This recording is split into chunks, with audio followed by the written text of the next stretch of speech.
welcome to the final round of the oNiD GT Team World Cup, round 6 here in South Africa, Kyalami. We are just starting qualifying. The first few hot laps are getting in. My name is Cammy Sturch, and I'm here in the comms booth once again with the lovely Aidan Howard. Good evening, Aidan. I must admit, lovely is not usually a typical word to describe me, but thank you nonetheless. Everyone should be complimented every now and then. It's good for the ego. It is good for the ego. Please don't stoke mine up any more than it needs to be. We'll start by complimenting Danny Van Oom, who's put in the fastest lap so far, 142.2, top of the pile. Only just though, really being chased hard by Coupland and Rooney, as Van Oom goes very wide there, and Rooney just ahead on track, heading through the S's.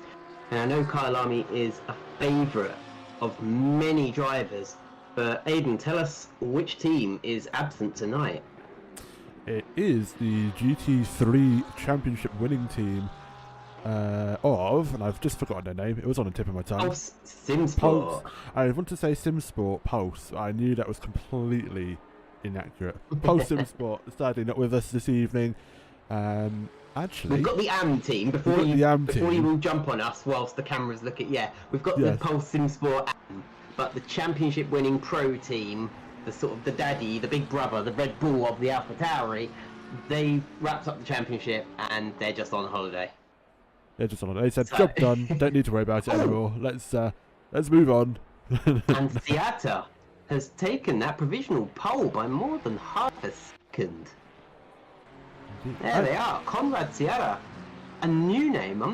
Can't say I'm familiar, but they are on provisional pole in the 94 pole SimSport AM, jumping up from, I think they were 4th place a moment ago. No, we've got 2 pole AMs, haven't we? We've got Seata and Coupland. I thought Coupland was in a pulse SimSport AM as well. Well, we have pulse AMs. This is pulse AMs we're watching according to ACC. Yeah. And then the other one. And we've got Coupland, who's in the pits at the moment. It said they were in Pulse SimSport. Oh, so we do have Pulse SimSport with us tonight. We do have the championship winning team here. We do, but I'm imagining what we don't have maybe is like Jordan Watson and Miles Dixon. Potentially 12 in the Potentially one of those having a night off. Potentially, maybe it's a good idea, I suppose, with the championship round, settled. They can experiment with testing a couple new drivers in that seat with sort of some of the pressure to perform taken off, because they can afford to, not finish, and they've still won the championship, which really does open the door for the battle for second place. Dutch Endurance Team White, who are viewing at the moment, all they need to do is score at least 4 points, and they've secured second in the championship. So essentially, finishing higher than 8th place will seal them second in the championship. But if they finish 11th or lower, and Rooney was to take his first win of the championship along with his teammate Aidan, I do apologise. Then they can take that second place in the championship. Indeed, and if you were just talking to me there, I do apologise. I had to briefly plug my wireless headphones in, so I did not hear a word you said. But yes, no, that's all right. I heard, yes, this driver lineup of the Dutch white team in this Lambo has to finish 8th or higher. That's where I lost you. So anything else after that? But yes, it'll be should be an easily done target for them. You would like to think, wouldn't you? I think it'll be a simple operation for them. Brendan Rooney and Aidan Carter, as talented as they are, they would be relying on Dutch Endurance Team White not finishing essentially in the top 10 whilst they take the win. And it's all coming back to Go for the Gap Racing not finishing Paul Ricard, because they had that driver swap sort of glitch in the software issue where for some reason they couldn't swap drivers, and Danny Van Oom, violent tanks up in there, just again stepped out. He wasn't able to save it, and that would have been a rather hefty collision if that was real life, and probably would leave the driver quite shaken up. Luckily it's only esports, and he's able to quickly return to the garage as Aiden Carter is out on track now, taking over from their teammate Rooney, just coming up to the final corner of the circuit at Ingwe. That's the tight left-hander. Uses quite a bit of runoff space, foot down. Are they going to improve from second on the grid? They not yet.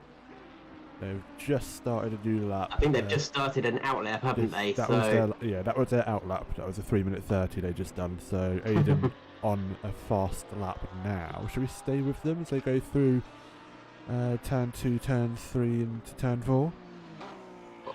Absolutely. As they come out of barbecue, down the back straight towards the long sweeping right-hander through Sunset. Curb on the left, cut across onto the apex. It is currently a purple lap. Using lots of the available runoff space there. Then it is the left into Clubhouse Bend before heading down towards the S's. This is where the track sort of swoops down before it goes back uphill towards Lewcop, and then it is the downhill run through Mineshaft towards the end of the circuit. Gets his braking point. They get their braking point just right. Now it is the simple run down through Mineshaft, and just keep your foot buried through. It's a flat out kink.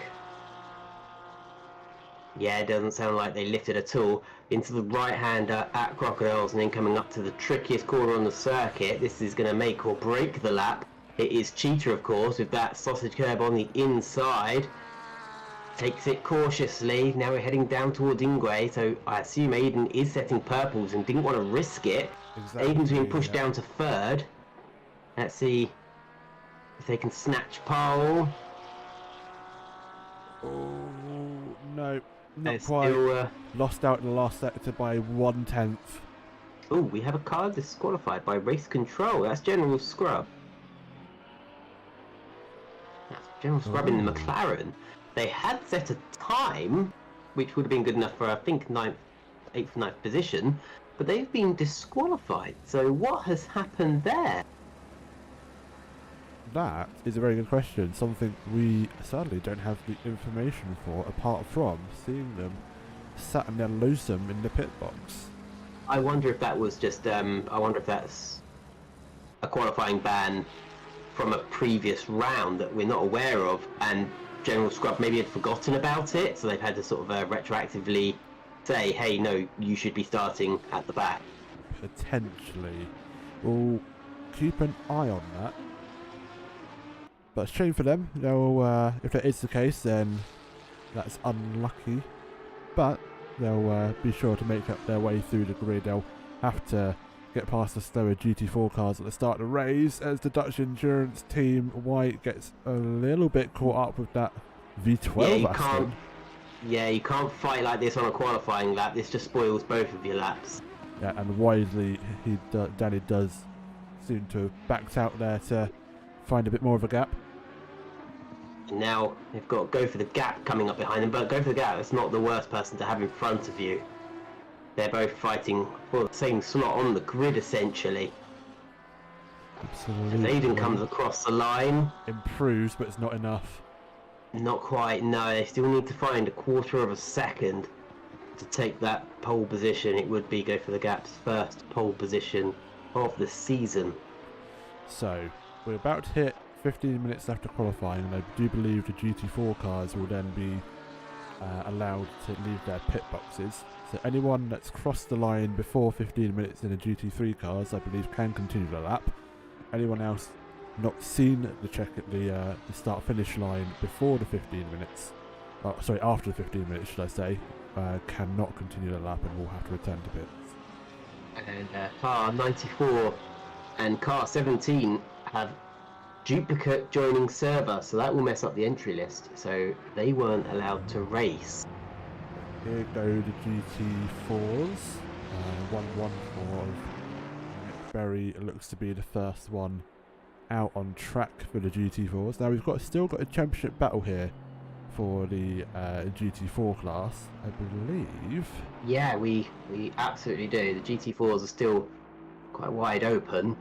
It is QRT, well, it's QRT Esports 2 with 77 points, oNiD Racing on 73 points, and Blurred Vision Racing on 68 points. And then you've got Delta Online in 4th with 58 points. They're the ones in contention. It's and then oNiD Racing Stronger in 5th on 34 points. They're generally out of contention for it. Delta Online are an outside chance, but it's generally QRT Esports 2, oNiD Racing, and Blurred Vision Racing. And I can imagine Stephen Bain and Johnny Ashley would love nothing more than to sort of be home heroes winning their own championship. Yeah, So obviously, this is the brainchild of Johnny Ashley. Of course, and I think it would cheer up Johnny if him and a certain Mr. Bain could bring it back for the GT4 championship, but no, we'll see what they can do. They're still very much in contention. They just need to outscore QRT Esports by 5 points. Right, so let's keep that. So all the GT3s have now got into the pit lane. It is Coupland for the GT3s that's got the pole position from the Dutch endurance teams, Van Oom and then Prescott in the Aston. Was that the V12 Aston? It was the V12. Wow, to get that in 3rd place. Yeah, they picked Hayden Carter. That's ballsy. That's really something in that monstrosity of a V12.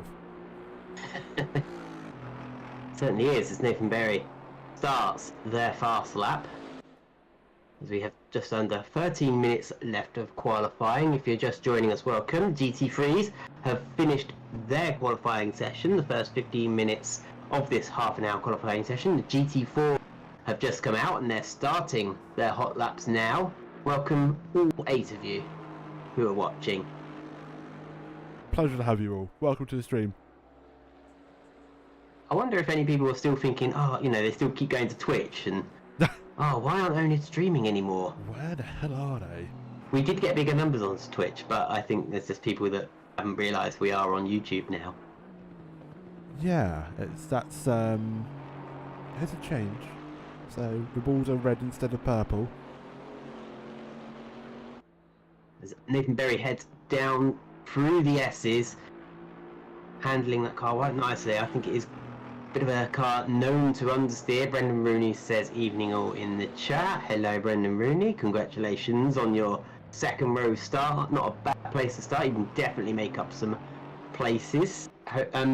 How are you feeling about the upcoming race, Brendan Rooney? So it sounds weird to say someone's full name like that in conversation, but if I just said Brendan, I was worried like he might not, you know, he might miss it or realise I was talking to him because he's not actually here to talk to. I know, it's very random talking to people and having to just wait on the delay to catch up for them to go, yeah, I'm good, thanks. Yeah, absolutely. As Nathan Berry comes out of Ingwe, yeah, I deliberately said absolutely. I did it ironically. Absolutely. Nathan Berry comes across the line and takes the provisional pole, unsurprisingly, 151.9. Richards comes across the line, the 10th back in the Chevy Camaro. Berry's been bumped down to 2nd as Field goes to 2nd quick, and then Ticehurst in the other AMG has taken that provisional pole. We've still got Kraus Sherlock and of course Stevie Bain to come across the line yet. Let's see what they do. And the Ginetta should be quite handy around this circuit. Yeah, goes 3rd fastest. So that's all their first runs done. Brendan says he's feeling good. The tyre pressures were mega over in qualifying, so hope to have a race pace between us. Oh, that's alright. And Brendan and Aidan have really, they are a bit of a dream team. They're very different personalities, actually. I find they're very different people, but they work really well together as drivers. They're both very mild mannered. They work together so well. They win together. They lose together. Aidan's made mistakes, sure. I dare say Brendan's made mistakes, but they've never thrown at each other. They absolutely have belief and work really well together. They're my little sort of Lando Norris and Daniel Ricciardo. That's a very good comparison. I love that. I don't know which is which though. I mean, it's Yeah. Which one's, well, Daniel's more flamboyant, so maybe Daniel's I'd more say flamboyant. maybe I'd say Aiden is Ricardo. I wouldn't be informed enough to make that No, decision. I wish I could make that decision, but alas, I feel woefully unprepared and uneducated to make an informed decision on that. as Dave Wood says, they can't make tonight's race, and the teammate can't race alone. It's a shame. Looking forward to next week's Tourenwagen. That's German. Tourenwagen. Ja, nein. As Bain comes across the line, it's a slight improvement. Not enough to move up the field. Still on the second row of the GT4 class. Indeed, they are. Here's a few RTs are starting their lap. Yeah, class leaders. Oh, that's a lot. Have they invalidated that lap? They were quite wide of the mark. Potentially, yes, they have invalidated, sadly. Yeah, all four wheels. I mean, although I was watching some British GT, I was watching some GT World Challenge over the weekend, and at Misano, and some of the track limits, it's absolutely, one person just got an overtake done completely on the grass, as Scott Ticehurst just abandons that effort entirely. No, that's it. But yeah, one car was pushed onto the grass and made the overtake completely four wheels off the track, and Valentino Rossi got his first ever win in GT racing at essentially his home circuit. I think it was his last win, so he got his last win in Misano was in MotoGP, and then his first win in GT racing was also at Misano, so there's a nice little bit of symmetry to that. And Aiden getting complimented by Brendan, saying Aiden's a very smooth driver, as I'm not. Oh dear. You've got to have, that's the benefit of having a team though, because it's a combined effort of both you guys. So yeah, it all balances out in the end. I think Brendan might be better at the beginning of races because the aggressive nature, he can take advantage of fresh tyres and when there's lots of people nearby to get those overtakes done. But I mean, it worked really well last time out at Donington Park when he was chasing Danny Van Oom for the last 15 minutes, pushing so hard he was off the track and on the grass a couple of times, and Danny Van Oom really felt the pressure.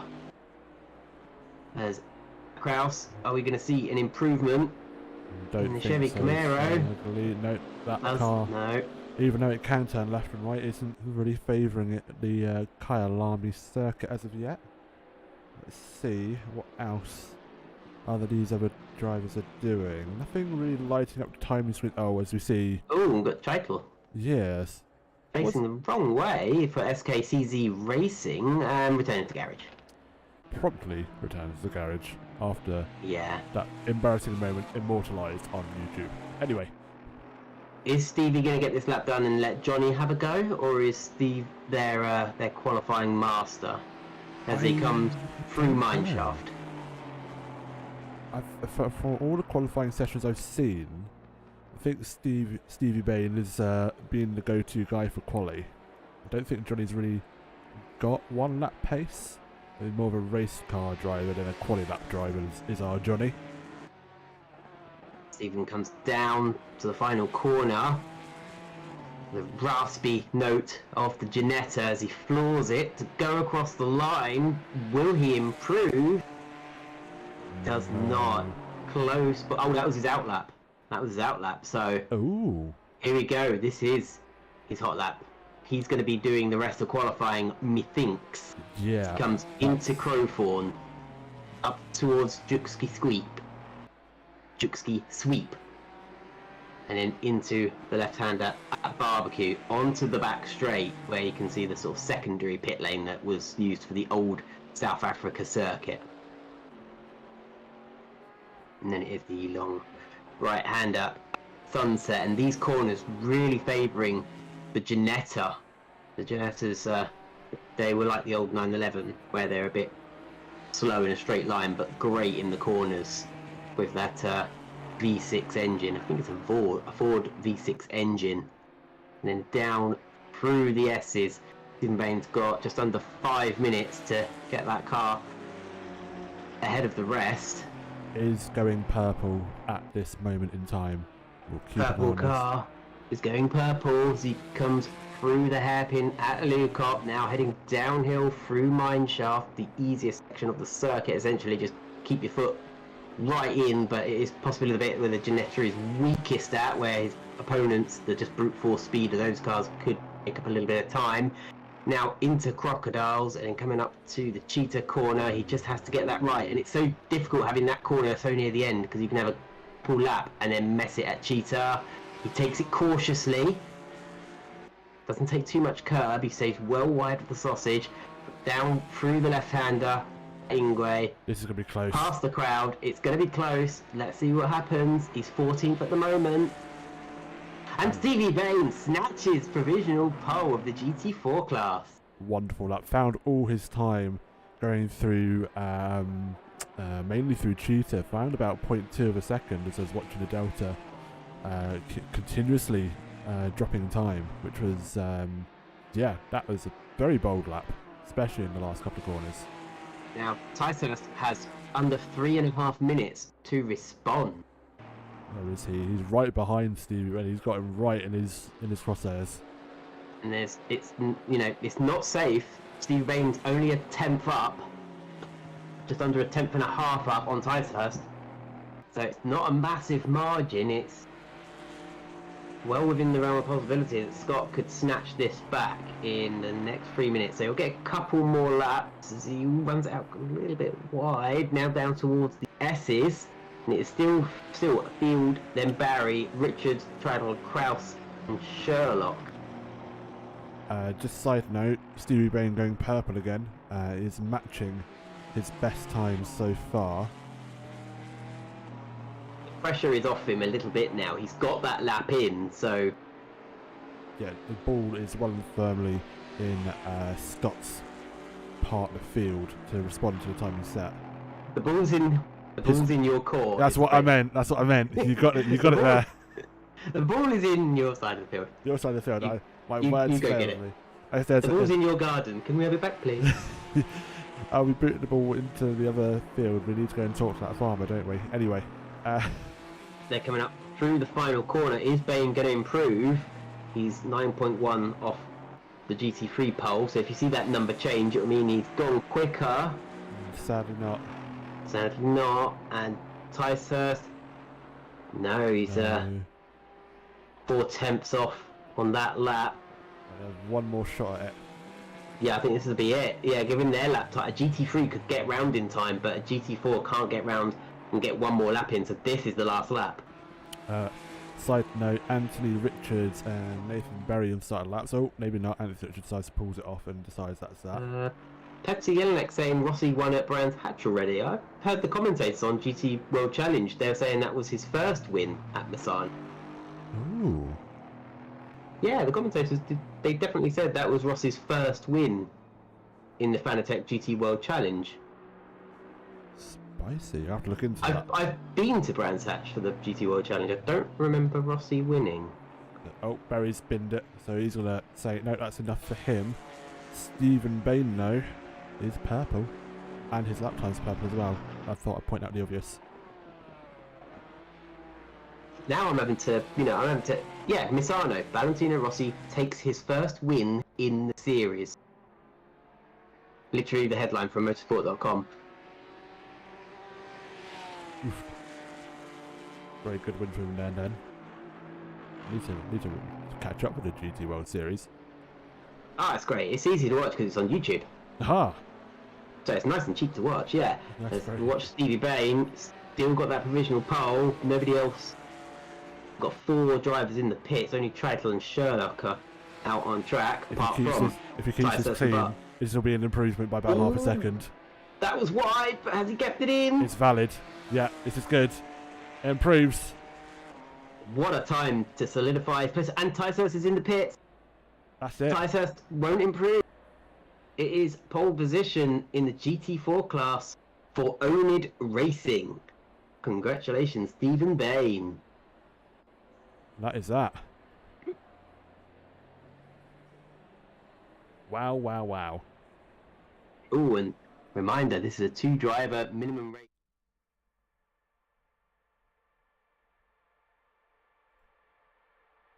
Oh, 2 seconds. Maybe because my OBS has just decided to have a bit of a freak out. Oh dearest of dears. Let's try and get you on OBS again.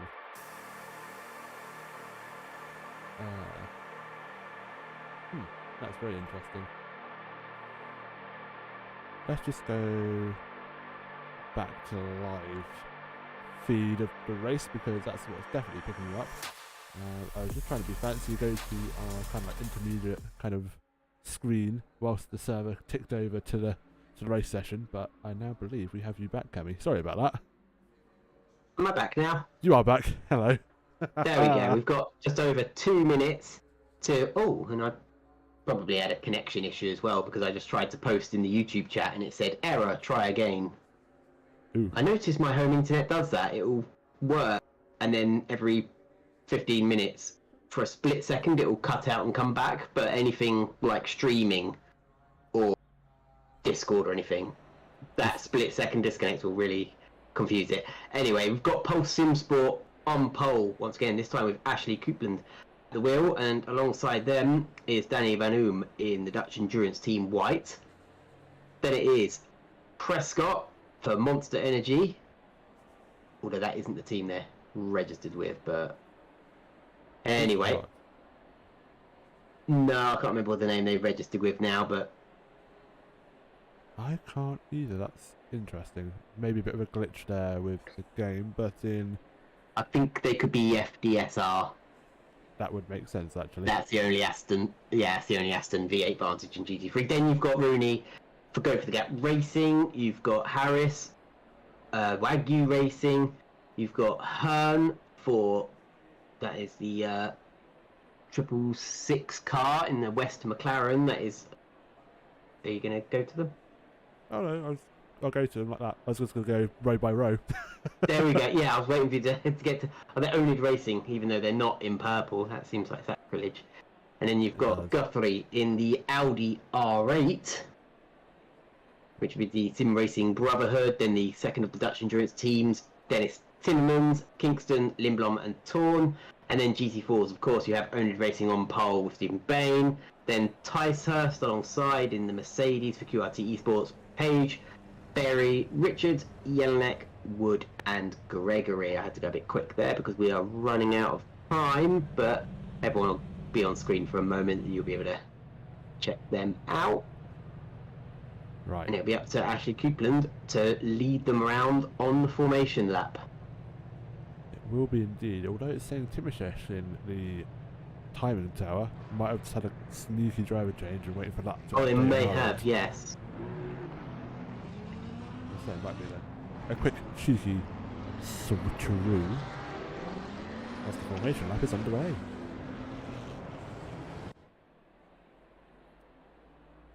Right. Welcome if you're just joining us. We are just getting the formation lap started, aren't we, Aidan, for the final race of the GT Team World Cup here at Kyalami, and the stewards are just applying the success penalties. Danny Van Oom, who took the win last time out at Donington Park, gets 15 seconds. Rooney and Aidan Carter came second, so they get 10-second penalty.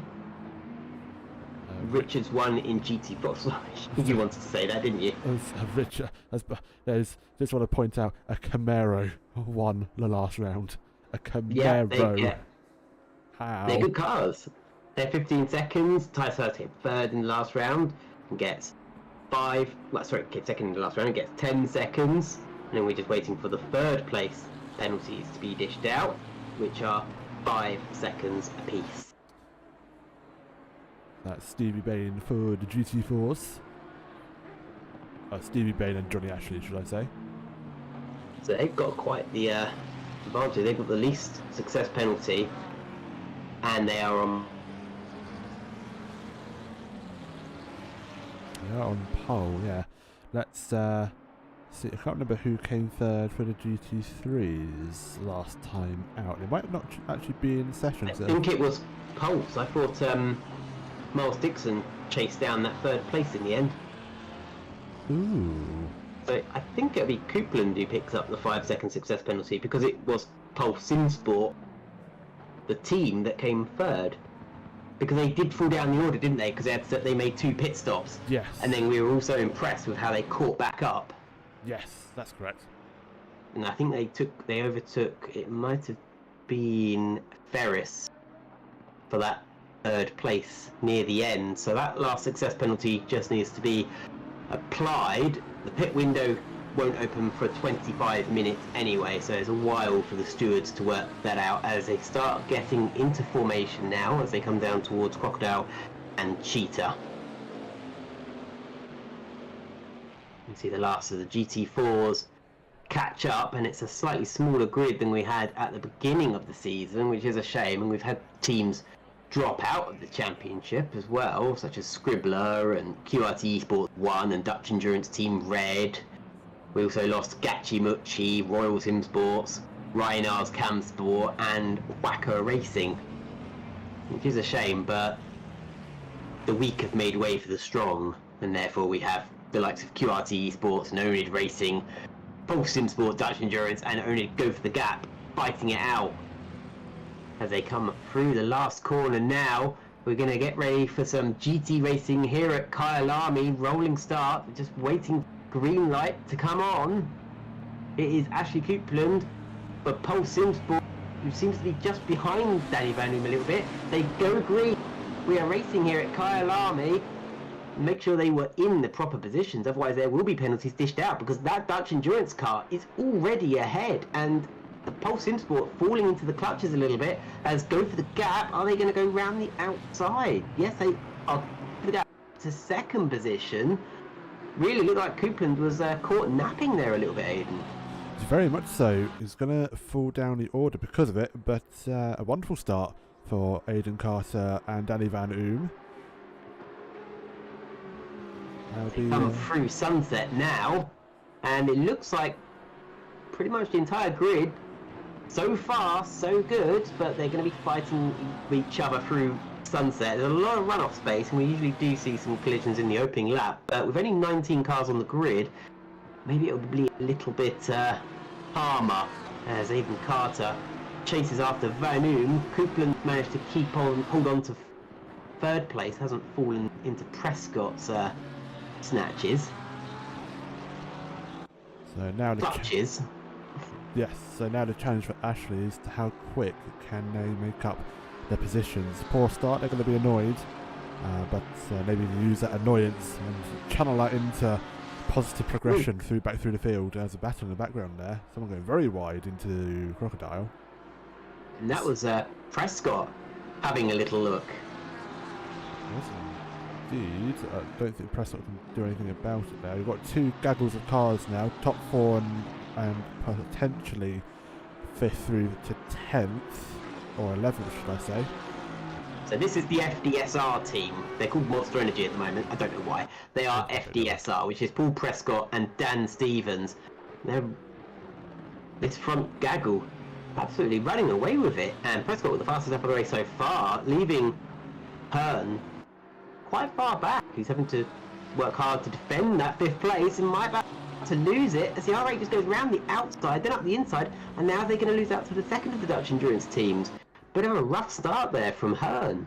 Very much so. He's going to be, again, annoyed at the wheel. Dutch is going to look up the insides. Is that enough to scare Hearn off his line? No. Closes that door. Thinks better of it for now in that orange Ferrari. It is Ferrari. The new Ferrari. Yeah. Stephen Bain still leading from GT4, started at the front. There's almost a second ahead of Field, then it's Ticehurst, Richards and then Kraus. There is the GT4 class leader, yeah, starting to build a little gap now. Very down towards the S's, yeah. Yes, dominating it at the moment after one lap. Can we call that domination? I mean, for a GT4 to have a second gap almost after 2 laps. It's not okay, not dominating, but definitely stamping their authority, let's say. Doing alright so far. Just being told the team FDSR is now called Strat 2. So they're called Monster Energy, they're called Strat 2, they're called FDSR, but I'm gonna, for my sake, I'm just going to stick to what's on the SimRacing.GP sign-up list. That's what they chose when they signed up. That's what they're going to be called.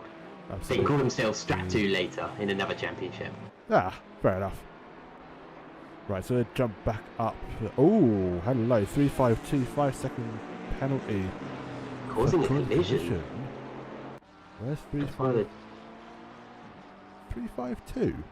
That's Ticehurst. Oh. That is. He's dropped.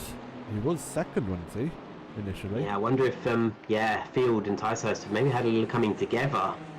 And Ticehurst is now under attack from Richards in the Camaro. Again, my brain cannot compute a Camaro turning in 2 directions. Why? What have you got against the Camaro? I don't know. It's just the assumption of, American car on a racetrack, it can turn 2 directions. I mean, I was watching Le Mans in 24 hours and that was just unbearable. Yeah, and you've had the Corvettes win GTE class quite a few times. In Le Mans and Petit Le Mans, IMSA, Chevrolet, they're pretty good. They're not one of those brands like Oldsmobile. Oh, there we go. Look at this though. Scott, it's a good change of subject here for Scott, battling away. Gets the over-under back down the hill. Is this going to be a move for what would be 13th overall? Nope, backs out of it. Decides to hang fire for now. Yeah, it's a battle for the podium positions, of course. In GT4 class, he's going to go up the inside of Crocodiles. It's a nice wide bit of circuit where you can dive bomb somebody, and he's done it. Every time I see that happen, I hold my breath and realise the track is very wide, so you can get away with it. And indeed, he has done.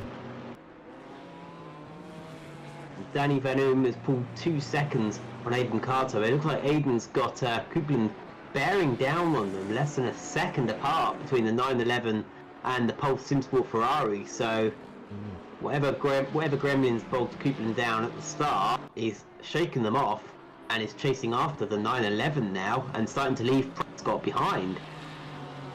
Yeah, Prescott needs to be careful here that he doesn't lose the slipstream to Ashley. It's probably the only thing that's maybe keeping him in touch with the top 3.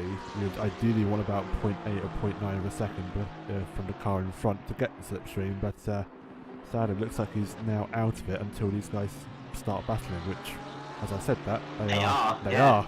Aiden's took a slightly defensive line into Lukop there.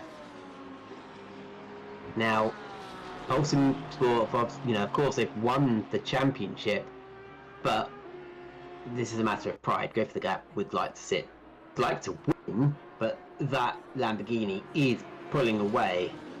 And the only way Go for the Gap are going to snatch second in the championship is if Danny Van Oom puts it in the wall now. Sadly so. I say sadly, we don't ever want to see anyone put any sort of car, virtual or real life, into the wall. But that's the reality of the situation. Go for the Gap face themselves in now, so they just got to keep it on track and hope for the best. No, sometimes sometimes elements in the race are you have to rely on things that are out of your control.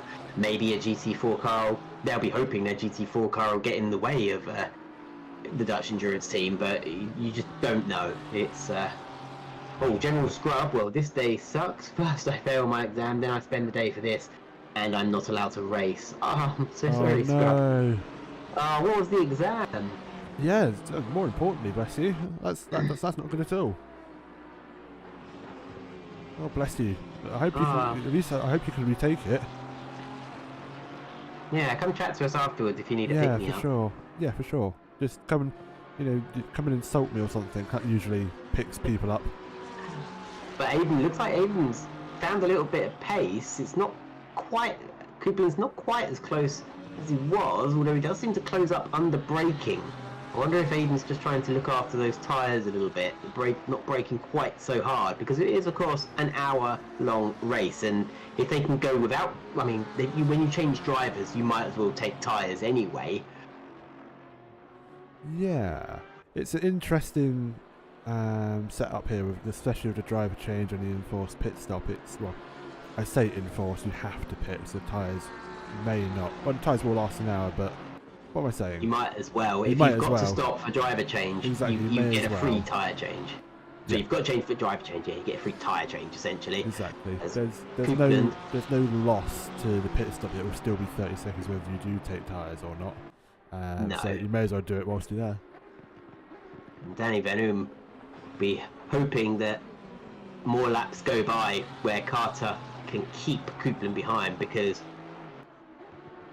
Venum knows as soon as Coupland gets past Carter, then it'll be Coupland after Venum. At the moment, Aiden can be a bit, hold them up a little bit, and Scott's just trying to keep touch with these two, but this gaggle of four is really spread out now. But they are leaving the Audi R8 of Guthrie well behind. They're nearly 7 seconds back, and we're only 10 minutes into the race, so it's almost a second a lap. Just sort of jump down the order a little bit. It's going to give some attention to the guys at the back. There's a nice little battle brewing for P8, 9th and 10th. As we see Chris Ferris right on the tail of Simon Harris, who in turn is right on the tail of Mr. Daniel Lindblom. Waggy Racing close right up on the V12. It looks like V12 there's opening the door. No, closes it. Just wants to get a nice wide line around Leocop. And Simon Harris probably being held up a little bit. The V12 isn't quite as aerodynamically advanced as the V8 Vantage, and hence really doesn't get any love with the balance of performance. So to get anything out of that V12, you have to be absolutely rinsing it. And this is the new 911 and the new Ferrari behind, of course. So it's become a bit of a meme car now, though, the V12. If you've chosen that, you're not serious about winning. You're just in it for fun. I tend to agree with that. Front nose heavy car with that big bulky V12 diesel gas guzzling engine. You said diesel? I said diesel for some reason. I don't know why I said diesel. Because I was probably reading an article about the Le Mans 24 Hours ages ago where a diesel car entered from one of the... yeah, there was a few. Yeah, you had like Audis. Yeah, Audis, it was a thing for a while. It was a thing for a while. Yeah. I don't know why that popped into my head. I have no ideas. Oh, have a look. When they were touting diesel as this is green fuel, and it was BS, and everybody went out and bought like diesel VW Lupos that were promised they'd be eco-friendly, but if you're just driving them around town, the filter boxes don't do any, they just clog up. You need to take them for long drives, so everyone was sold these little Fiat 500s and Lupos on false premise that they'd be great. But they won't. It's like, no, I won't ever buy a diesel car, and I won't ever buy a French car. They're my 2 car rules. Oui, monsieur. Yeah, no, you misgendered me in French. Monsieur. Oh, monsieur, got, Madame, Monsieur. Sorry, that's the wrong way round, isn't it? Chris Ferris having a look up the inside of Waggy Racing. Now Waggy are on the defensive a little bit. These three just battling between themselves for the minor positions in GT3 class. Carter is losing touch a little bit more with Danny Venum. Yeah, that was they just seem to concertina up in the corners. They do, yeah. And it's still Bain leading GT4 class. He's stretched out a 3-second advantage. And as Ticehurst has gotten back past field, you've missed that. You handled the cameras. I'm going to throw you under the GT3 car for that one. Ouch. But yeah, Ticehurst is past field again. But will Ticehurst be able to make any impression on Stephen Bain's lead? Potentially not, since that Porsche still gets very wide of the Aston, and ooh, what's happening here? They're all concertinaing. I don't like it when they concertina. It gives me the heebie-jeebies. Ooh, let's see what's happening with the leaders. Everything's still status quo from when we left them with Ashley. Yeah, these two very close together still, and they are leaving Prescott behind, because Prescott's not quite able to keep up. Aiden takes a slightly defensive line again up towards the hairpin, and actually just not able to make an impression. Maybe relying on Aiden making a mistake. Sorry to interrupt. Spencer Guthrie was shown as a yellow there, and indeed has lost a couple of positions, and Daniel Lindboom battle as these 3 cars have now caught up with him. Yeah, so he's falling into this battle now. Audi spinning. Who knew? It's twitchy. It's a twitchy car. It is a very twitchy car. Let's be honest here. It's not for the faint-hearted. You need to be quite gentle with your right foot and very reactive with your two arms on the steering wheel. Yeah, and if they've had a spin and sort of spotted those tyres a little bit, made them go red, they could be really on the back foot as Waggy Racing try to go up the inside. They're going to force the issue. Definitely was an open gap there, and Simon did get the car alongside. I'd say that was a fair move. There was a little bit of door banging. They're still side by side, and he has to slot in behind the V12, just able to out accelerate. But now Torn is going to try and make it free wide into turn one. Waggy's going to try and cover it. He's going to try and hold his line, but he's going to have the inside, and then he'll be on the outside again. Is the Ferrari of Ferris going to be able to hold it on the inside? Yeah, where Harris is going to have to relinquish that spot, and the Ferrari of Ferris goes past. He's not going to be happy with that. That was a very nice move into turn one, and a great car placement from the Ferrari of Chris Ferris there to ensure that he's on the inside for what then was turn three. Yeah, just able to take advantage of the fact that Waggy Racing were on the back foot after not having gotten past the V12. Lost it. Oh, he's losing the back end. Big moment. Terrible place to lose it. Like, very risky. As you're coming downhill and sort of over the crest of the hill, the weight shifts from sort of the front to the back of the car, and the car goes light as you crest over the hill. So yeah, Waggy Racing have lost. You can look how much time, how many car lengths they've lost out. They were right behind that V12, and now they've lost a good 4 seconds. Sadly so, which is going to be a dent in their progress this evening. We'll see if they can make that back up. They obviously have the pace, even though yet again that Porsche can, in very a lot of ways, quite similar to the Audi, is can have a twitchy rear end. I'm not seeing any success penalty for third place last round, so I thought it was Miles Dixon in the Pulse Sim Sport with a 5 second. So Coupland, I thought Ashley Coupland would be getting a 5 second success penalty, but that's still not applied. No, I haven't seen it. So unless I'm mistaken. Yeah. I was going to say Coupland, and yeah, definitely, it's definitely the 54 Ferrari that was on third.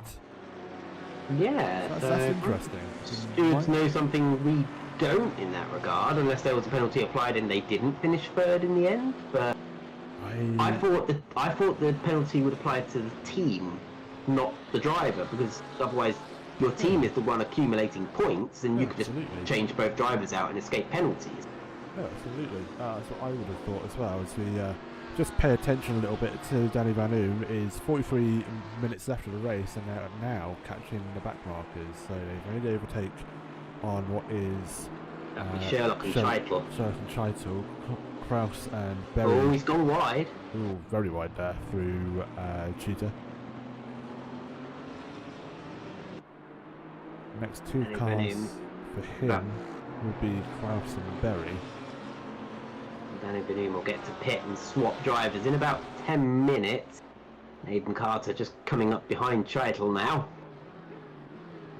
And it's such a wide bit of circuit there. You can probably get 6 or 7 cars side by side. I would not recommend it at all, but you could. Not in the slightest. It is a very bold thing to do, to get yourself involved in a 4-way or 5-way battle. You can do it with the wideness of this track, but common sense may say it might not be the greatest of ideas to do so. So now it comes down to traffic management, because look, Aiden has pulled out quite a gap from Coupland just through the GT4s. Yeah. As Aiden goes past Berry through into the S's, and that's another car they're able to put between themselves and Ashley Coupland. And Coupland will get them up the hill towards lead Carp, as you just saw then, as Aiden rounds the hairpin, as does Coupland. No more GT4 cars for the moment. Next will be Richards in the Camaro. Now, in terms of race position, everyone is fairly spread out now. So I think the next big thing we're going to have to look for is the pit stops. Pit window's not open yet. It will open in the next couple of minutes or so, I do believe. Yeah, I think about 5 minutes, 6 minutes, it will open up. I just saw Richards. I think Danny Van Oom will probably have them, I was going to say turn 1, but maybe on the back straight. Here is Danny Van Oom, number 79, bright orange, patriotic Dutch colours. Blue flags are out for Richards. Yeah, he's too far back at turn 1, but I think he'll get it done in turns 2 and 3. Blue flags waving again. He's going around the outside, well, up the inside, but then on the outside of turn 3. And Richards cooperates, and Van Oom is passed. Next up, it will be Aiden. Is Aiden going to be all? If Aiden catches them through sunset, I don't think they will quite. Which is a relief. That would be the worst place to. They are. That's the worst place to catch somebody. That's not ideal at all. No, they're having to go around the outside now. Oh, and I thought there was going to be contact there for a moment. That's and really Coupland. That's close the gap. Big time to the Ferrari. Coupland had a much easier job of that, even cursing Richards there for not moving over to the other side of the circuit maybe, but it was Aiden's choice to go to the right and therefore on the outside. But now Carter is going to be under pressure again from Coupland. Blue flags out. That will be for Field as Van Oom goes past Field, and in a moment that's Ticehurst just ahead of him now. And Carter's got Coupland very close behind, the new Porsche and the new Ferrari, and there's the new Lamborghini at the front as well. Almost like that Ferrari was always pushing Aiden Carter through Crocodile Cheetah, and that's a very inconvenient placement from that GT4, but they get past it last corner. Aiden has to go very wide onto the curb. Does he just had to make a lunge for it and just hope that they cooperated, and going to try and take the QRT of Ticehurst and hope that Coupland is too far back, and that has worked out well for Carter. It's worked out even better for the Coupland though, or has it? Not quite. That GT4 still on his inside, so he had to give a bit of space. Carter probably won out a little bit there. Now that's oNiD racing ahead. Obviously, go for the gap per assistant team. That's oNiD racing and oNiD go for the gap racing. So I'd like to think they might move out of the way for oNiD go for the gap racing. You can't miss that ready pink car coming. But then again, you can't miss the Pulse car coming either. It's nice and simple for Aiden, but I think Coupland will catch them on the way up the hill. He's gone to the outside, well, the inside, then the outside. Yeah, it's quite simple. It seems to be going the way of Coupland slightly, I'd say, with traffic management. It has been, and yeah, Aiden sadly very much catching the cars at somewhat inconvenient positions along the track, but managing to maintain a half decent gap to Coupland, even if Coupland does get close. Is definitely just keeping his head down, pushing through the traffic, and then making the best of the situation. Carter handling this pressure very well at the moment. It's not easy to have the championship, the reigning champions, right on your tail, because obviously they've not just won this championship, they have won several other oNiD GT3 series. I think with that kind of mindset though, you just got to keep your head down and just do your best. I think for Aiden and Rooney, when Rooney gets into the car and inevitably, hopefully keeps on battling with Ashley's teammate, it'll be the case of that, well, we've just got to keep fighting, as there's a 5-second penalty for car number 3. That's 4th place, Prescott in the GT3s. Prescott? I wonder if they've had a collision whilst lapping the GT4? Potentially. Yeah, here we go. There might have been a bit of a clumsy overtake on the GT4s, as they've just gotten past that'd be Field, and now they're right behind Ticehurst through sunset. So yeah, a little bit naughty, but obviously we didn't see it. We don't know how naughty it was, but it did get the ire of the stewards. And Van Oom isn't pulling away from Carter and Coupland. No. The gap between Van Oom and Carter is still only 2.5 seconds, which is about what it was before. But Van Oom has a 15-second success penalty. Carter only has a 10-second one. So, oh, and yeah, Paul Prescott, yeah, it's only 5 seconds for that. But still, very confused at what happened to that third place success penalty. As am I, dear friend, as am I. But nonetheless, they will continue regardless, and I'm sure it will all be sorted out either hopefully before the end of this race or even after the race. And pit window is open. So 12 minutes, so 6 minutes for each class. Who was that in the background having a big moment? Apologies, that was Dennis getting very sideways on the exit of Cheetah in the background there, trying to overtake that GT4 car. That was a heart in mouth moment there for the other Dutch Insurance team. I'm going to do something really cheeky. Though. I'm going to do something really cheeky and get a replay. There we go. We're going to see a replay as up through Cheetah. Yeah. And then, that's contact. Oh, there was a little tap, wasn't it? Luckily, neither of them went into the wall or anything. It was just a little tap. Yeah, lucky to get away with that.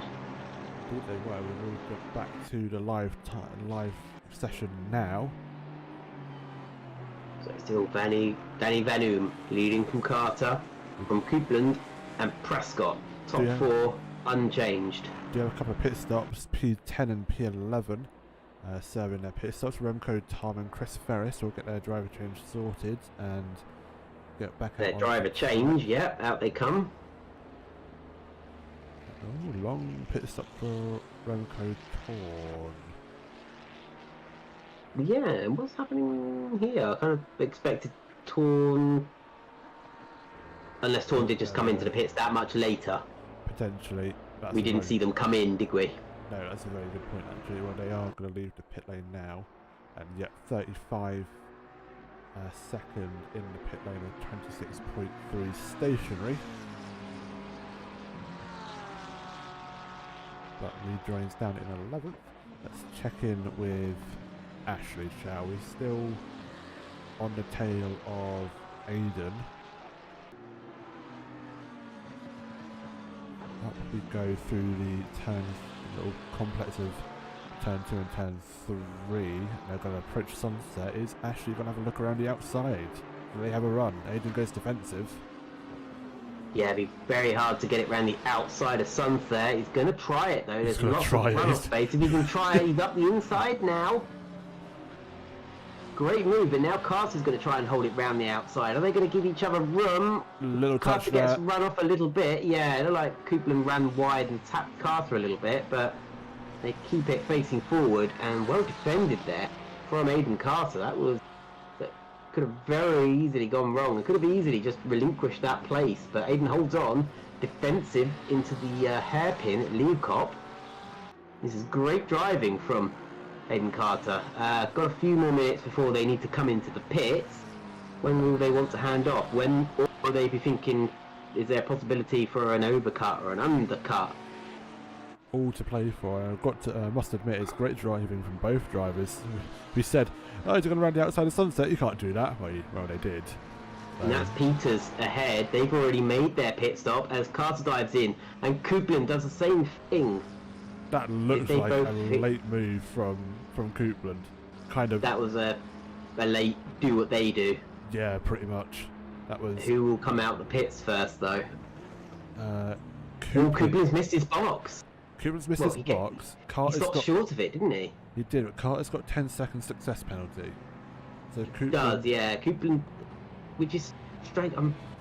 Let me check the results for Donington Park, because I thought it was Pulse Simsport who came first. Yes, they did. Pulse Simsport should have a 5-second success penalty. Interesting. Well, pretty much all the GT3 cars are now pitting. It is, apart from Danny Van Oom, who is still out ahead. So I think the next thing we've got to look for is Danny Van Oom pitting, and even though they have the 15-second success penalty, I'm not entirely sure if they're going to keep first place. They might do.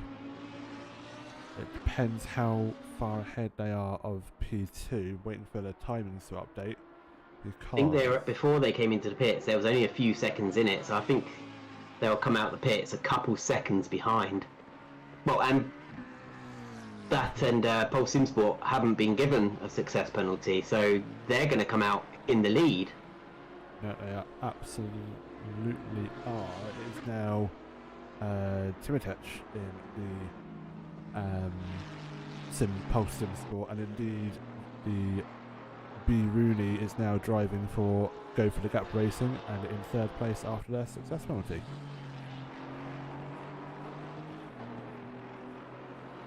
So we know Brendan Rooney can catch up sizable distances. We know that can be an absolute beast behind the wheel and push the car to the absolute limit and push himself.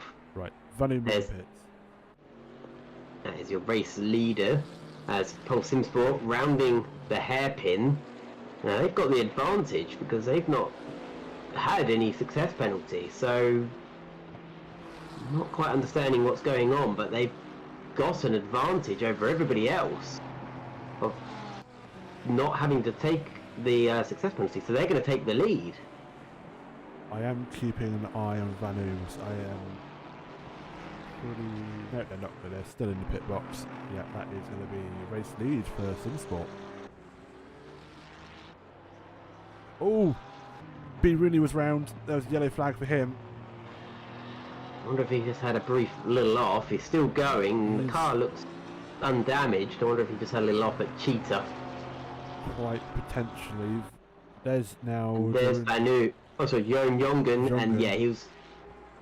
So Rooney's gained a little bit of time there.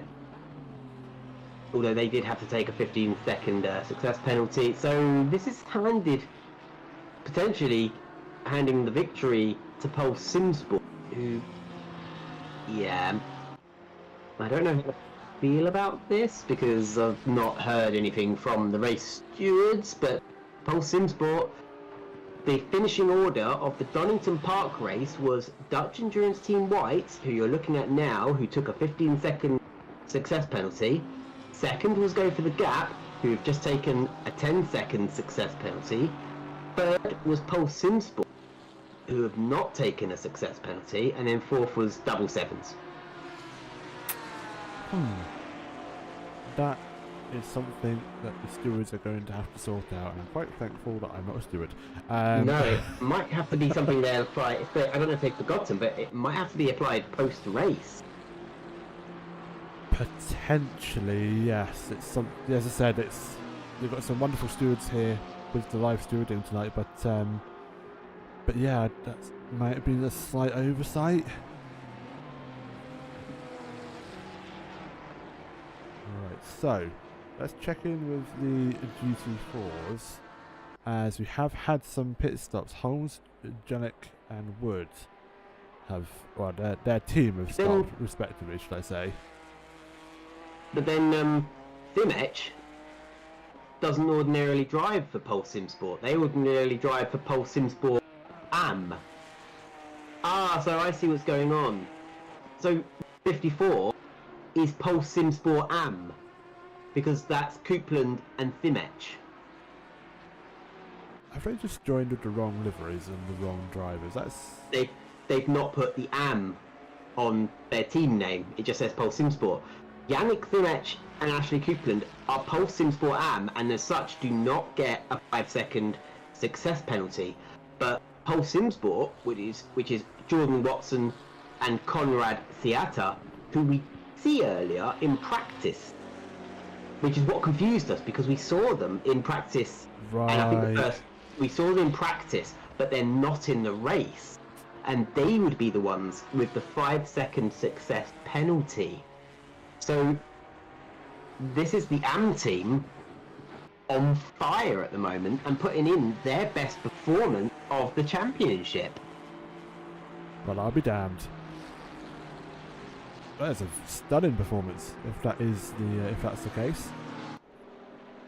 I take it you've got official word from the stewards. All out foxes. just told me what I what I come to the conclusion of.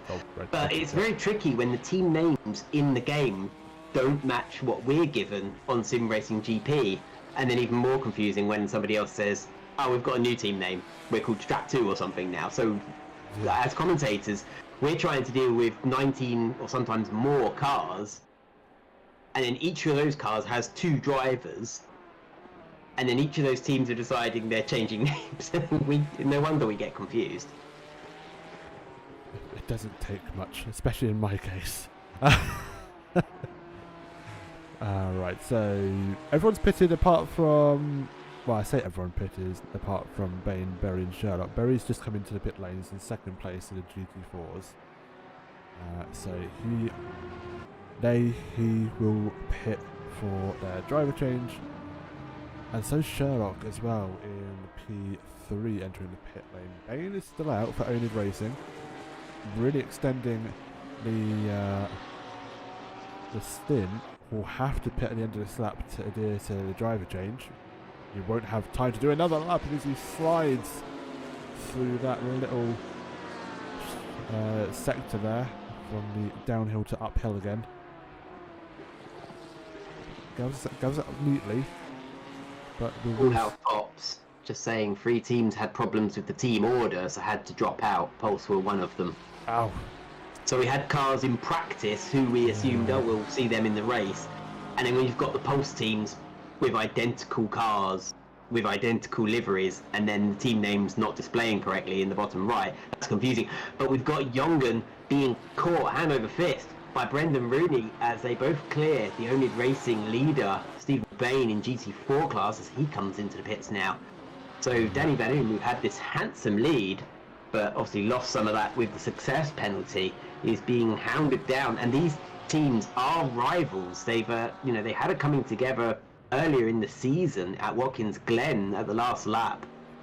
They had a bit of a coming together, and there was a little bit of argy-bargy as they were trying to get each other penalties for the sort of door banging they had. And the teams have been so close on track, yet they've become natural rivals. But as for the standings, because Go for the Gap didn't finish Paul Ricard, it's very much in favour of the Dutch Endurance team, as that 911 is gaining. The 911, which is 911, is definitely making inroads. Will they work together to catch the leader? Oh, of course they won't. They're rivals. What are you talking about? As we see Fimech overtake, I think that was Holmes. Yeah, that was Holmes. I'm probably wrong, but yeah, oh, no, I was right. Yep, that is definitely Holmes. 910, I believe, that car of the Camaro. And I think he's aware that these two are coming. Yeah, he stays wide. That was fantastic driver awareness. Oh, I stand corrected. Car 27, that was Gregory. Oh, thank you very much. But yeah, good on you, Gregory. Great driver awareness. As GT4 drivers, you're sort of looking in your mirrors as much as you're looking ahead. And there's Fimech. Jongen and Rooney definitely catching. Gap's now 2.2 seconds. Was 3 seconds at the start of this lap. So maybe they have decided to work together. I'm surprised. I appreciate go for the Gap, but need to finish ahead of the Dutch team. But the Dutch team only has to score in the top 8 to secure second over Go for the Gap. So maybe a bit of a momentary truce. I think as long as Rooney's not being held up, they can both catch the Ferrari together. I mean, if Jongen makes a mistake, yeah, Rooney will go up the inside. But if they don't fight each other, then they'll be catching the Ferrari. This could end up with a very spicy three-way battle for the final race here for this lead. But if Jongen starts driving really defensively and holding Rooney up, then Rooney will have to start making, attempts to pass as they come through sunset. And yeah, you can see they're closer than they were on the last lap. Only by about a car's length, but every little helps. But they're still catching the Ferrari, and the Ferrari's now got to go through GT4s. There's even more reasons for these guys maybe to not fight as of right now.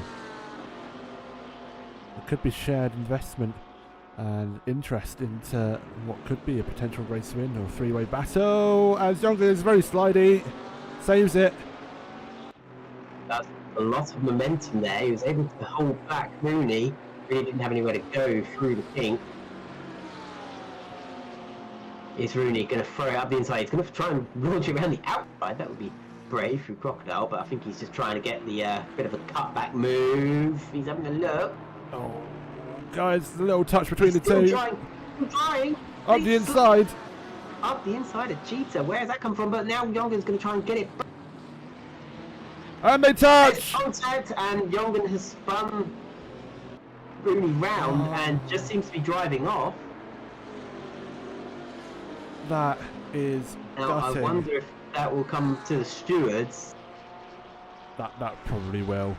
The auto report will pick that up for sure for the stewards to look at, and yeah, that's going to be an interesting one. The move was on, the gap was there, but yeah, I don't know. I wouldn't want to be in their position right now trying to decide if anyone was at fault there. Oh, hold on. Johnny Ashley's had an incident. Oh, what's happened to Ashley? He's spun. Paige has now taken the GT4 lead. Hopefully there's no damage on the car, otherwise that would make it very difficult to catch back up. But Paige is leading in GT4 class. Johnny Ashley's... Ooh, that was a strange line. I wonder if they've got a problem on car or in software, because that was a strange line to take up the hill there. That was, I believe, those two were fighting. It's a 5-second penalty for Johnny Ashley. That's big. So he's obviously had an incident with... I wonder if he's had an incident with Paige. Right. Here we go. Let's go for the replay. Yeah, up the inside of Sunset. Gets the move done.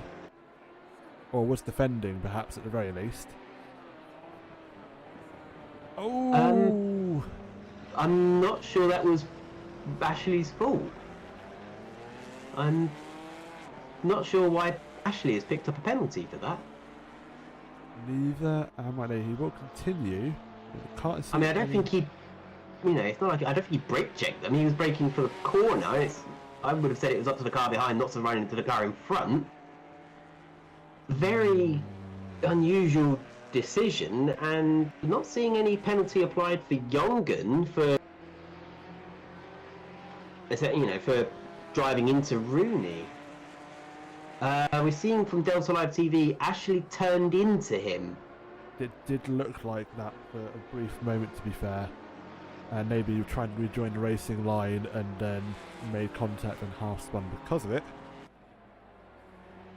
So that might be the view that the stewards have. Of course, we can see the views of the cars from chase cam and in the cockpit, but for the purposes of streaming, we do remain in the TV cameras. So Delta Live TV suggesting that Johnny Ashley turned right into Paige. I think that might be the case, sadly.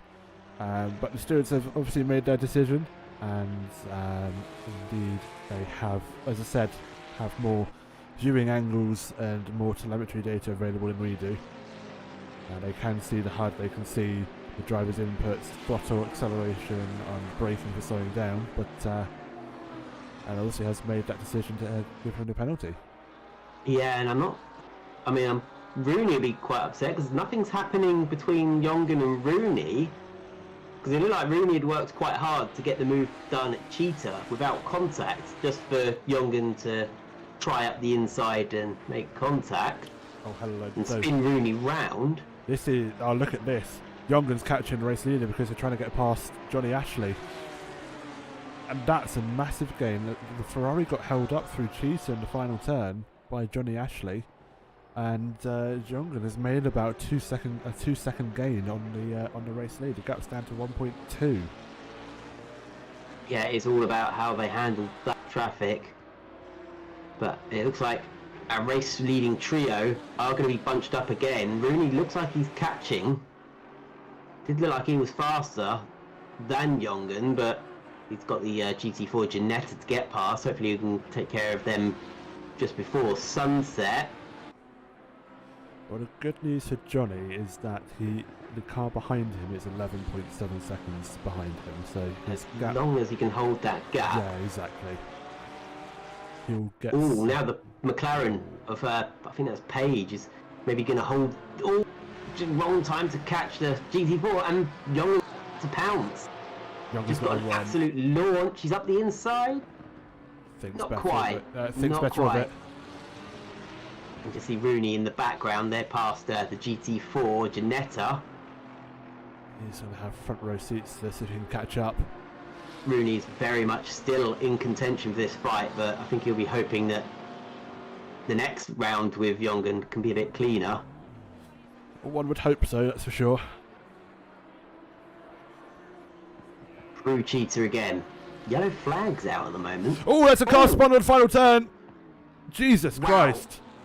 Oh, and Jongen's dived up the inside. He's almost done it again. He's almost done the same as what he did to Rooney. He's just throwing it up the inside without regard for the car in front. That's Anthony Slatter on the... And they're not moving. Oh, they are now. What in the world happened there for Wagyu Racing? Right, we'll go back to the lead because they are fighting. Apologies, we'll go back to what's actually happening on track instead of a very all three of car. them. Yeah, they're bunched up now. All within 1.5 seconds of each other, basically. I don't know if Jongen gave the lead due to the contact at Ingwe, because the Ferrari of Dimech is back out in front, but Rooney has caught them both. So I think Jongen slowed down to let the Ferrari go back past, and that's enabled Rooney to close up. Yeah, absolutely. Still a yellow flag for the 777 car of Anthony, who we saw spun on the final turn. I believe he's now got going again, and the yellow flag has now cleared, so no more stopped Porsche on the track, thankfully. Don't want to see now is any sort of revenge moves. I know Max Verstappen actually got disqualified from an iRacing event because somebody hit him, so he just absolutely crashed into them deliberately. Yeah, we don't want to see Rooney sort of making contact with Jongen, as Jongen has had 2 penalties applied. It's a 10-second penalty.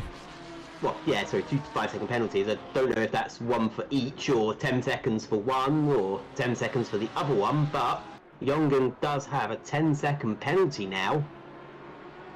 So that's going to chuck him back down into 4th or 5th at the very least, with the current timings and the current standings. I think that will probably pop him 5th if things were to stay the same. I almost think had Jongen slowed down and let Rooney go back past a few laps ago, he might have not gotten a penalty, but because he drove on, whereas he did slow down for Dimech and let Dimech go back past.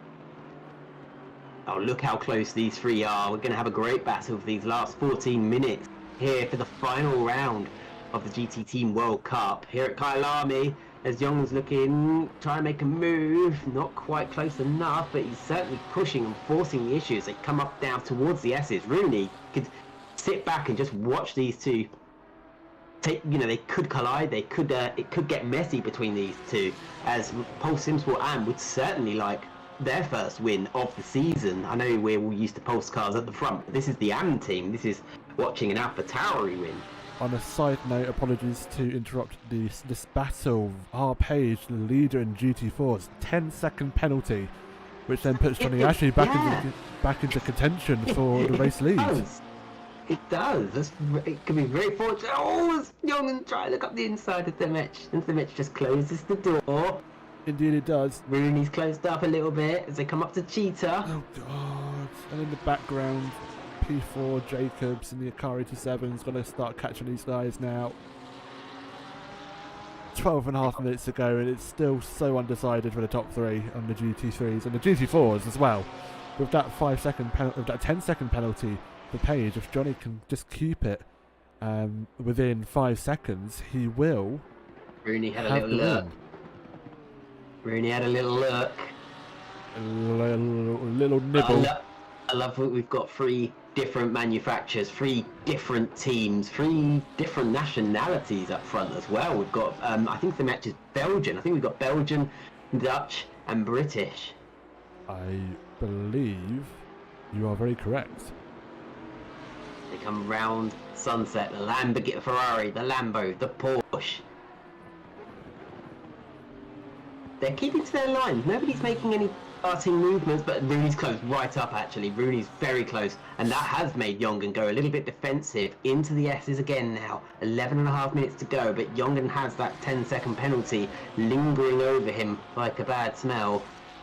Up the hill towards Leeuwkop. Is Brendan about to lunge out the inside? No, he's not. They're so evenly matched. It's just going to take a mistake. There's a bit of wheel spin out the corner there. Immediately goes defensive. He does, yeah. He got a little bit of wheel spin. You can see it's cost him some time. Rooney glued right behind. Jongen's going as defensive as he can. Bit of a tighter line. Is Rooney going to try the same trick as last time? No, he's not quite able to get up on the inside at Cheetah. Might have but he could do it into Ingwe. He's very close. He's less than a car length behind. No, he knows it's a tight corner. He knows it could go wrong. He takes a lot of runoff space. Does sadly. That's going to kill his momentum, and I don't think he doesn't have enough to challenge up into turn 1, so he's going to hold station for now. Definitely, if the two leaders tangle, Rooney could come away with the win. As Jongen's picked up a second penalty. Oh, it's 20 seconds. 20 seconds. So the first 10 seconds would be for the tangle with Rooney, and the second 10 seconds would be for the tangle with Thimech. That's going to put him down P7. So this is absolutely destroyed Jongen's race. 14. Oh no, it might leave him P6 just. I mean, yeah. I don't think he can take the lead and create a 20-second gap in 10 minutes. Not at all. Jongen's good. I don't think he's that good. He needs to be careful though. Any more I don't think Seville could do that. No, but he does need to be careful though. Any more penalties, it might see him threatened by a below P8 finish. He needs to be careful now. This could cost them. Yes, this could cost them second in the championship, couldn't it? As it stands, the 20-second penalty would put him, if my math is correct, around P6. Maybe P5, but maybe P6. It's very touch and go with the gaps. So, the miracle not quite coming true for Gap Racing, but Rooney is doing everything he can. The Porsche, even though it's a new Porsche and it's a little bit quicker, it's definitely not quite as quick in a straight line as the cars ahead. His advantage is through the corners, but unfortunately he can't just drive through a car that's in front of him in the corners. He has to be later on the brakes. He has to have his driver up in front of him that he knows will cooperate a little bit. As Jongen, he was threatening, but I think he was also just trying to be defensive. As he goes a little bit wide, is Rooney going to try and get the run around the outside up towards the inside? He's trying, but Jongen again going very defensive, making that Lamborghini as wide as possible. No changes between Page and Ashley. They're still with their 10 and 5 second penalties, as Rooney's looking all over the place. He's just trying to threaten Jongen. Johnny Ashley's doing a good job at the minute by keeping the gap below 5 seconds to Page for the GT4 race win. So if he keeps that gap below 5 seconds, he will secure the race win for GT4. So there's just over 8 minutes left on the race clock. Taking them up towards the hairpin. 8 minutes to go. Are they going to stay in this order? I have a feeling this is all going to boil over on the final lap. But who will come out on top? And in the background, Jacob's making gains because of this. He is. What has happened? Yeah, we've lost Prescott. Well, sorry, the V8 Vantage. They've fallen back. And the second of the Dutch endurance teams is coming up to support Jongen. They won into this battle. They've got just under 7.5 minutes to make something of it. Could ruin the party for oNiD to go for the gap. Sorry, Cammy. It could, but Rooney does need to. He knows he needs to get a move on, but also Jongen is driving incredibly well and very defensive, and it's hard to get past someone who's just as quick as you, but is defending, and they're not making much in the way of mistakes. Since Jongen, again, it's a very wide car, that Lamborghini, starting to lose a bit of time. Maybe just lost half a car length to Yannick Thimech, who's still leading. Pole SimSport, and they started on pole. They lost that pole position very quickly in the first corner, but they have got it back through these two taking their success penalties. Down boils down to 6.5 minutes. Top 3 nose to tail, with top 4 having the 4th place on front race. The leaders had a massive hit on the curb, and that's him off down the order into P4. The Post SimSport taking just a little bit too much curb, unsettling the car and getting a big hit of oversteer and having to cut the corner there. That's lost him the race lead. Timotech now leading. Sorry, not Timotech, sorry, Jongan leading, should I say. Timotech dropping down the order. That's Waggy Racing, letting them all go past. Yeah, absolutely. Waggy Racing having a torrid time of it all. But Jongan has got the race lead, but has a 20-second penalty. So Rooney is, in inverted commas, our race leader. They could be on for their first win of the season at the final round of Kyalami, but Jongan is still on track in front, and Jacobs is catching.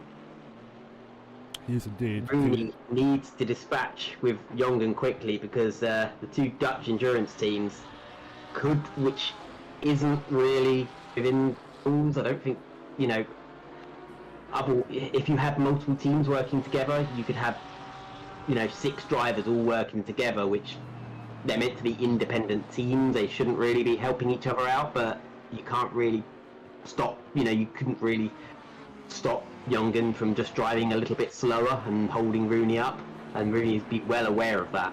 Well, look at Red Bull and Abu Dhabi when Hamilton and Verstappen were going at it for the championship. I won't mention what a certain steward did, or team of stewards did, but before the final safety car, Perez held up Hamilton, Verstappen to gain. So, you know, teammates will do teammate things. And if, I'm saying it would be like AlphaTauri holding somebody up for Red Bull. They're separate teams, but they're the same company.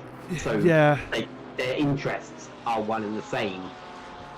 Yeah, so that's what I'm saying. Even though Jacobs is part of a separate Dutch endurance team, the two Dutch endurance teams could work together essentially. But that's no different than if you had friends. One friend could help another friend out in a different team.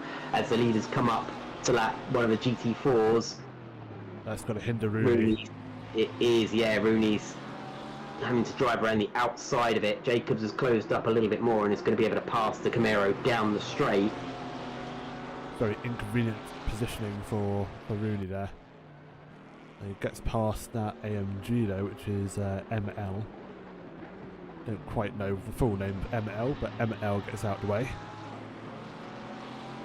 ML's just going to possibly slow down Jacobs a little bit. No, Jacobs is through quite quickly. Did hold him up, but not too much. As Rooney pushing very hard, he absolutely wants to make this pass on track. They come through sunset with just over 3 minutes to go.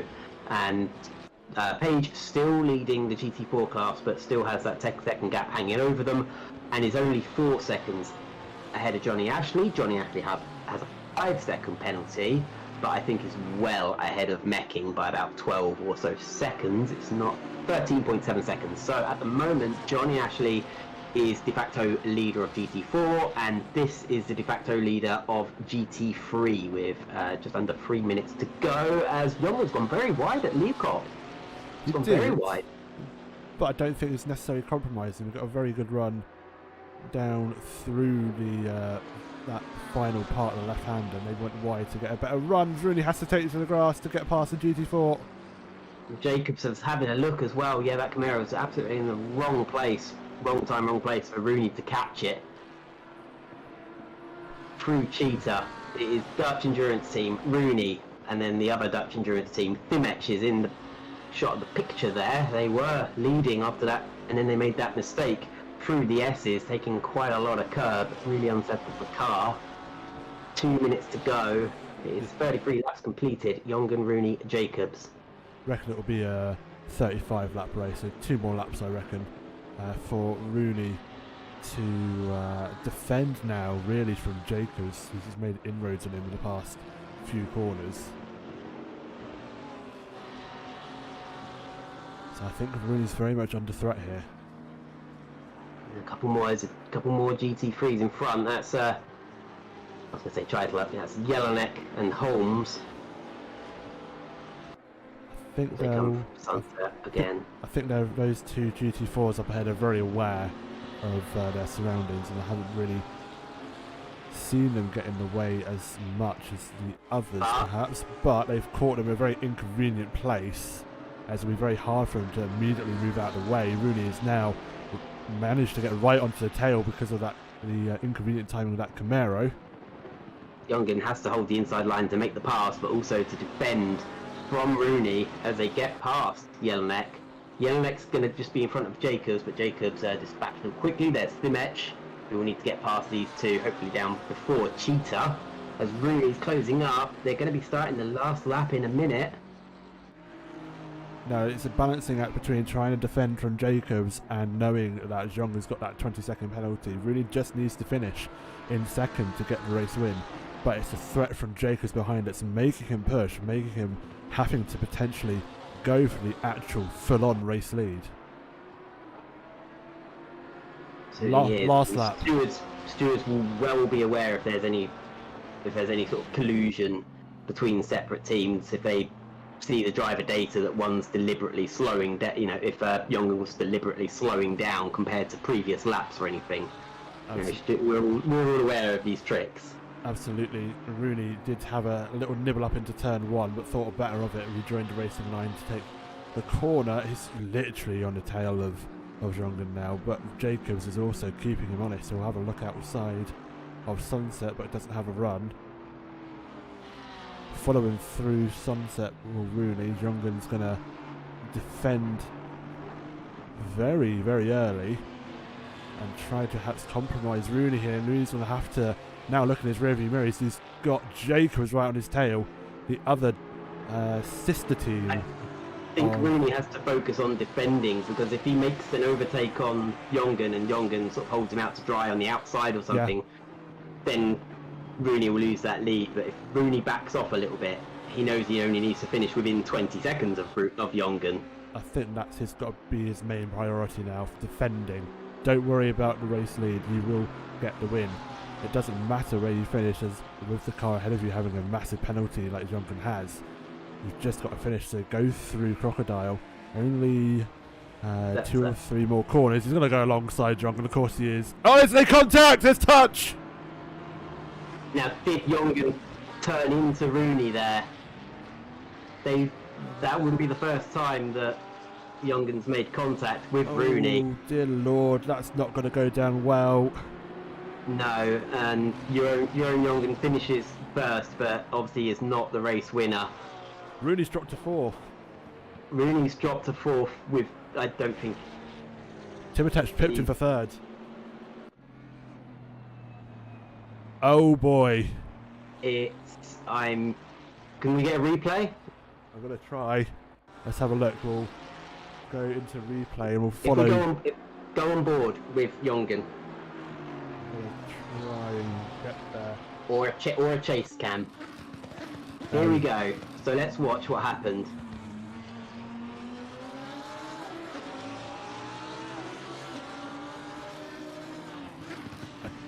Oh, I don't know if Jongan did turn left.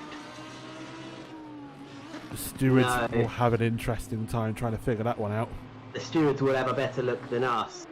It didn't look obvious that Jongan turned left or anything. It looks like Rooney tried to go around the outside, and the cars just seem to be on converging path. Right, where's Johnny Ashley in regards to Sam Page? 3.5 seconds. We'll wait for the GT4 leaders to come across the line, so I think Johnny Ashley's got this in the bag. 4 seconds the gap is. So I think that's pretty much race win for Johnny Ashley after penalties. We'll wait for it to be confirmed as they come across the line. Page crosses the line and sees the checkered flag. And here comes Johnny Ashley, and the game should update in a second.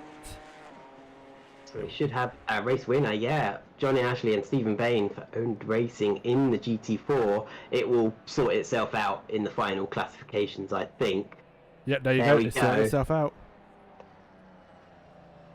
And that's that. Johnny Ashley, race winner, with Mr. Bain himself in Team oNiD. It's not how he wanted to see the GT3 class end. Obviously, the stewards will no doubt look at that because we had one Dutch endurance team with another Dutch endurance team catching and go for the gap caught between two separate teams that could have been working together. Potentially. Certainly Brendan and Aiden will feel that was the case, and it's not helped by the fact that Jongen made contact with Rooney earlier in the race. So it's a shame. I mean, congratulations to Jacobs. Jacobs drove very well, not taking anything away from Jacobs. Thimech to come back second. Rooney's promoted to third, of course, with Jongen's 20-second penalty, but it looked like Brendan Rooney was on for the win there before the coming together with Jongen. Just seeing what. Yeah, Brendan's less than impressed. I can't repeat what he said, but he's really less than impressed with that. And it's not the first time that Jongen's come together with one of the go for the gap cars on the last lap of a race. It didn't happen with Rooney before. It happened with Aiden Carter at Watkins Glen, but yeah, questionable from Jongen when it comes to last lap tactics. Well, on that very sad, disappointing bombshell, yeah, for it to end like that, where they had such a great and clean battle for the most part, and I know Jongen was given the penalty for what happened, but it felt like his race was over, so it was like he couldn't win, so why be there? But he's obviously entitled to keep going. Yeah, it's going to be something that the stewards will definitely be keeping an eye into, and we'll see what they say about it. But that was the final round, and on that note, I will also say a little soppy side of me also wants to say thank you to yourself, Cammy. You are going to be moving on to do real life work stuff. So taking a step back from some comms duties here at oNiD. It's been a pleasure to have you. Thank you very much. It has been a sheer pleasure, delight, and just all-round fabulous time to be commentating with you. We hope to see you back still in the community at some point, somehow or another, whether that is in the comms booth or driving. But yeah, just thought I'd just take the opportunity to say thank you very much. Great to have had the chance to work with oNiD, and I'll do some racing in the future, and maybe I'll be back when I get some more free time between jobs. So I'll definitely be back for like endurance events anyway. Good, wonderful. Well, guys, it's been a pleasure. This is Aidan signing off from the stream with Cammy alongside me. It's been a pleasure, and that is the end of the season. Next up will be the Tornwagen series coming up on a Tuesday night, if I remember correctly, without looking at the stream schedule. But no doubt we will be bringing you some more amazing, entertaining and more entertaining races full of action and close battles through the Tornwagen series. Until then, guys, Aidan signing off with Cammy alongside. Thank you very much. Take care and good night.